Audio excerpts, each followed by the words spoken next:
Shalom, berjumpa lagi dengan saya Nelson Gottlieb dalam Nada dan Firman setiap pagi. Dan hari ini saya ajak saudara untuk mengangkat pujian kekasih jiwa. Saudara punya kekasih jiwa, Yesuslah kekasih jiwa saudara.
Kita lanjut pada perenungan firman.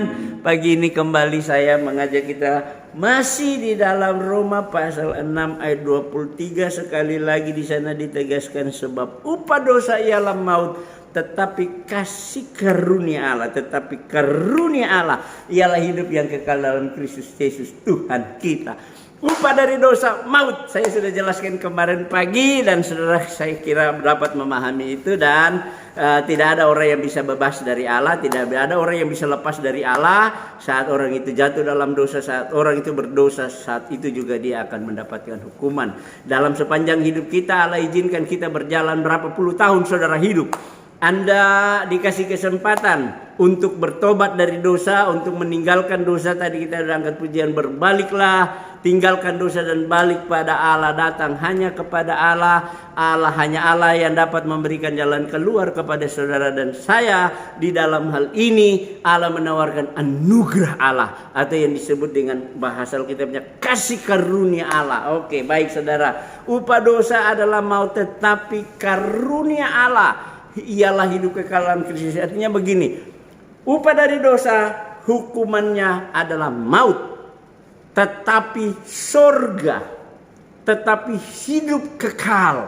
Wah, ini asik banget ini saudara. Perhatikan, hidup kekal, surga, punya Allah. Sekali lagi, surga dan hidup kekal itu punya Allah. Tetapi Allah mau memberikan hidup kekal dan surga itu kepada saudara dan saya secara cuma-cuma. Hanya ini, kanannya juga di situ, karena itu Yesus bilang cuma Dia. Nggak ada Tuhan lain, nggak ada Allah lain, tidak ada jalan lain. Satu-satunya jalan keselamatan itu di dalam Yesus Kristus. Allah sudah vonis, siapa yang merasa dirinya nggak berdosa nggak apa-apa, itu perasaanmu. Tapi kenyataannya adalah saudara dan saya adalah orang berdosa, dan vonisnya adalah kita semua harus dibawa ke neraka. Tetapi Allah datang dengan kasih karunia-Nya. Allah menawarkan surga dan hidup kekal kepada siapa saja yang mau percaya, yang siapa saja yang mau menerima, siapa saja yang mau memiliki Yesus, siapa saja yang mau meresponi karya Yesus di atas kayu salib untuk memberikan pengampunan, untuk memberikan anugerah hidup kekal kepada saudara. Dia punya hidup kekal dan dia punya surga. Itu adalah pemberian Allah. Tetapi karunia Allah, tetapi pemberian Allah yang Allah berikan, yang Allah anugerahkan kepada setiap orang berdosa yang harus dihukum oleh maut, dianugerahkan atau diberikan atau ditawarkan hidup yang kekal dalam Kristus Yesus Tuhan kita. Dan hidup itu ditawarkan secara gratis. Nah, biasanya hal yang gratis itu orang suka. Ya kan, saudara, kalau diajak makan gratis, wow, semua biar lagi ada pesta, biar lagi ada acara, ada sesuatu, tunggu dulu. Itu yang lain itu bisa diatur, tapi makan gratis ini sekali-sekali Ji, orang Makassar bilang. Sekali-sekali Ji, ya kan? Susah itu kalau ada undangan makan gratis itu nggak setiap hari. Sesuatu yang gratis itu nggak ditawarkan secara setiap hari. Biasanya dunia menawarkan sesuatu yang gratis itu ada ikatannya, tapi kalau Allah nggak. Ya kan, di sini Allah menawarkan hidup kekal itu secara cuma-cuma. Kalau Pak Pendeta Amiruddin selalu pakai bahasa Malaysia itu secara percuma. Percuma itu kalau orang Indonesia berpikir itu hal yang sia-sia. Tapi orang Malaysia kalau dibilang percuma itu gratis. Ya, kita diberikan secara cuma-cuma, secara gratis. Jadi Anda mau nggak tawaran Tuhan Yesus bagi saudara dan saya, yaitu Allah dengan kasih setianya, dengan kemurahannya, dengan kelembutannya, dengan kebaikannya, menawarkan hidup kekal secara cuma-cuma kepada saudara dan saya yang seharusnya sudah berada dalam hukuman. Kita ada dalam genggaman hukuman, saudara, karena dosa, kecuali orang tidak menyadari dia berdosa. Kalaupun Anda tidak menyadari, Anda tetap ada di bawah hukuman dosa, gitu ya. Nah, sekarang Allah datang dengan tawaran memberikan hidup kekal secara gratis, secara cuma-cuma kepada saudara. Anda mau tidak?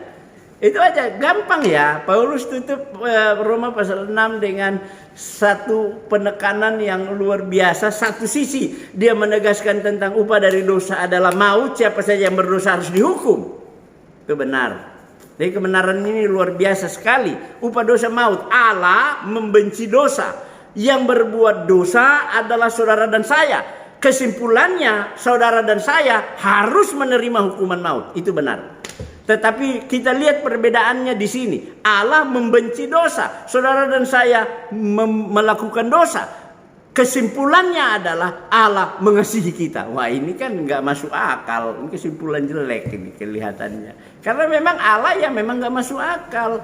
Kebenaran Allah itu nggak sampai di dalam akal saudara. Kalau kebenaran Allah dan Allah itu cuma sampai di dalam akal saudara, dia bukan Allah. Gitu. Seringkali orang ukur Allah dengan otaknya, dengan nalarnya. Otak saudara, nalar saudara terlalu kecil untuk memikirkan Allah. Karena otakmu dibuat oleh Allah. Tuh saudara, sampai begitu jadinya video saya ini. Sakingnya emosi atau bagaimana ini orang ini. Iya ya, jadi saudara, lihat kita terlalu kecil. Sehingga kita tidak bisa mengukur Allah dengan otak kita. Tapi Allah itu terlalu besar. Dalam kebesarannya Allah datang dan menawarkan keselamatan bagi kita. Siapa yang percaya, dia diberi pengampunan dosa, dia diberi kepastian keselamatan secara cuma-cuma. Ketemu dengan saya besok pagi.